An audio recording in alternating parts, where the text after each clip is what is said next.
What's going on, everybody? Welcome in to the Buzzsaw build version 2. And if you've been following the channel, you might remember the Buzzsaw build from a previous patch, and that did involve using the chakrams. And now that the Marauder set has got the big change where your generators, Elemental Arrow, Chakram, and that is the main one, deal 100% increased damage for every active sentry. The chakrams are now even more powerful, and I put together a build, and we're going to rehash the chakram build, except we're going to make a few changes. I'm going to show you guys how this is so strong. And we'll hit the skills real quick. Chakram with Twin Chakrams, Rain of Vengeance with Stampede, Vault with Tumble, Sentry with Polar Station, Marked for Death with Grim Reaper, Companion with Wolf Companion, and for your passives, custom Engineering, Call the Weak, Awareness, and Steady Aim. Now, the main thing that we are using here is the Spines of Seething Hatred. Now, we actually have a pretty decent roll on this, and you want to roll chakram damage on there, but you're going to see in the secondary, chakram now generates 4 hatred. And so you can spam this until your heart's content, and you are good to go. So that's the main attack here. Now, if you do want to just kind of blow through this, you could easily go ahead and throw, instead of having Rain of Vengeance, Stampede, you can just say, hey, Cluster Arrow loaded for bear. That can be your hatred dump, and you can build that back up with the chakrams. But the spirit of this build lives with the chakrams as the main attack, and that's how we're going to keep it. Next up, Vault with Tumble, just because we need to get out of danger at times. Sentry with Polar Station so that we can hit Call the Weak, and our Bane of the Trapped gem there in our ring. That's going to be very important. Marked for Death, Grim Reaper. Now, that's important because we're running a Calamity, and you'll see there enemies you hit become marked for death, and they're going to be tagged everything that you hit. And because this has such a long range, and it's basically going to hit everything along its path, everything that you hit is going to become tagged with marked for death.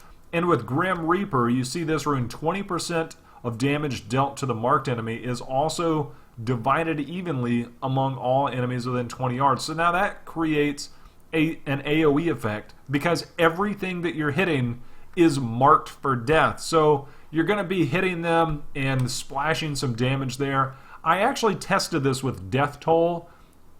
You can run in there, take a bunch of damage, cast a couple chakrams, and you heal all the way up because everything is marked for death. And that's actually pretty cool. So you can also give that a shot if you want. Just a small piece you could go with there. Companion, we got the Wolf Companion. Again, it doesn't matter because you've got the Marauders bonus. Custom Engineering, this gives us an extra sentry, which is important so that we can get another 100% damage going there. And we can get 3 sentries up and they're going to do more damage. Call the Weak, because we're using Sentry with Polar Station, that extra 20% damage to enemies that are slowed or chilled is very important. And again, it's also going to proc Royal Ring of Grandeur. So, twofold there. Awareness, because as I always say, as a Demon Hunter, you are going to die whether you like it or not. And this gives you an extra life, and this comes back around every 60 seconds if it does proc. So, it's a nice thing to have that second life there for many, many circumstances.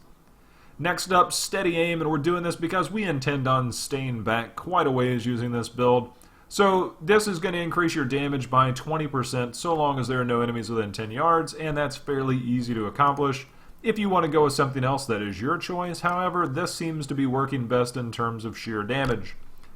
Now, again, there are a couple key pieces here, and this is somewhat gear intensive. Now, if you don't have a Calamity, you can simply run with a one-hander. I like having high attack speed on this build, especially one with good damage. You might have to change out Marked for Death with Contagion and then manually apply it. Or you can go with any number of skills that you want, but that would be a good alternative to be able to tag stuff up. So the Calamity is a very good item to have. Again, the Spines of Seething Hatred, because the chakram is going to generate hatred, which is very important for the build. Roll some chakram damage on there and you're good to go. And the same for your Marauder's gear. In this case, we're using helm, shoulders, gloves, pants, and boots. And on the boots, you can roll chakram damage. On your helmet, you can roll chakram damage. And in this case, we are actually running a cinder coat as well. This one has some sentry damage on there, which is nice. But the main thing is we're getting the extra fire skill damage.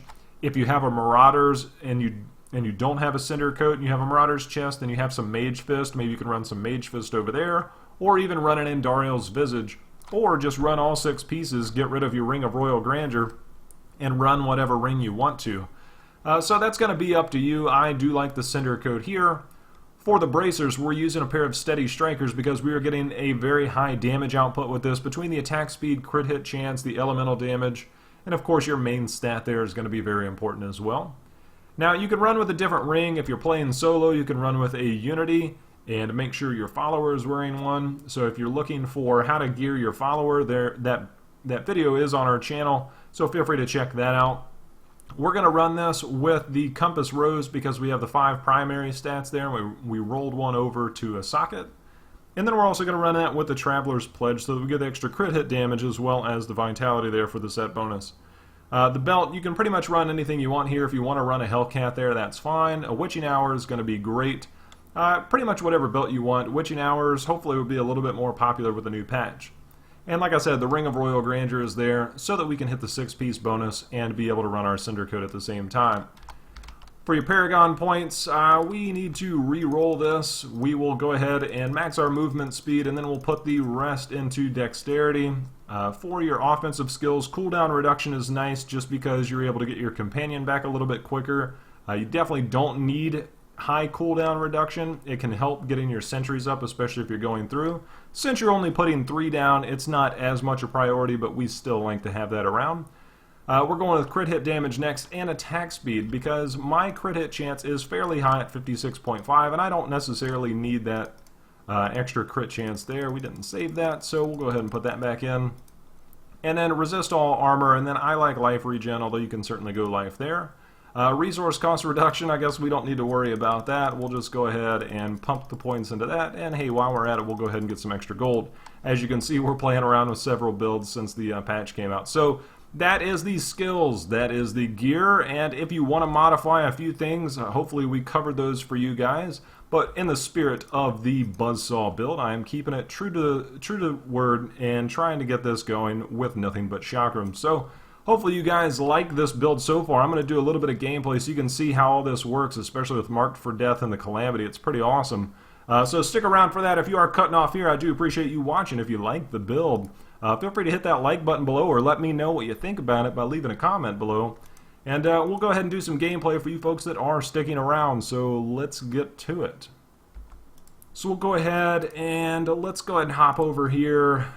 We'll go ahead and run into the core of Ariat. We know there's always going to be elites here, and we really want to make this thing go. So, and hopefully there should be some good density here as well. We're going to chain this together, and there is the maniacal Golgor. He's going down. It's one of those big fat guys. This place is empty. It was supposed to have people here. There's some elites. We'll go ahead and pop our Wolf Companion, and it's not as strong as your Cluster Arrow builds, but as you can see, those blue guys went down very, very quickly. So it's just one of those things that you're going to sacrifice a little bit of damage, and that's okay, especially if you're looking to do top-tier rifts. But if you're looking for a change of pace, here you can see those blue folks went down very, very quickly as well. We'll go ahead and pop these guys real quick and show you guys what we're talking about. We're going to use Rain of Vengeance here, so you can see the knockback effect to kind of keep them. That is reflect damage, and that hurt really bad, but as you can see, we were able to put out enough damage quickly enough to kill them, and that actually helped quite a bit. But as you can see, the Buzzsaw build is in action, and it is ripping through stuff. That's the joy of it. These chakrams, they just look like they're spinning through, slicing everything up, killing everything, and that's really fun for me. So hopefully you guys are liking this too. We'll go ahead and pop that. And here is a yellow guy, so you can see we need to get out of danger there. He's pulling me in. And again, your chakrams aren't going to shoot from your sentries unless you shoot as well. And you can see the yellow guy is now dead. So hopefully you guys get an idea on how effective this build actually can be. I'm not saying it is going to be clearing any greater Rift 50s, but if you're looking for a change of play style, or maybe you don't have a Bombardier's rucksack or something and you're just looking to change stuff up, this is definitely one way to do it. So hopefully you guys enjoyed it. Like I said, if you liked the video or you got any comments, feel free to hit that like button or leave a comment below. Any likes are always appreciated. And if you haven't subscribed already, we're going to be doing a lot more Diablo videos for all classes, not just Demon Hunter. So make sure and stick around for those and subscribe if you haven't already. As always, guys, I appreciate you watching. Happy hunting. We'll see you next time.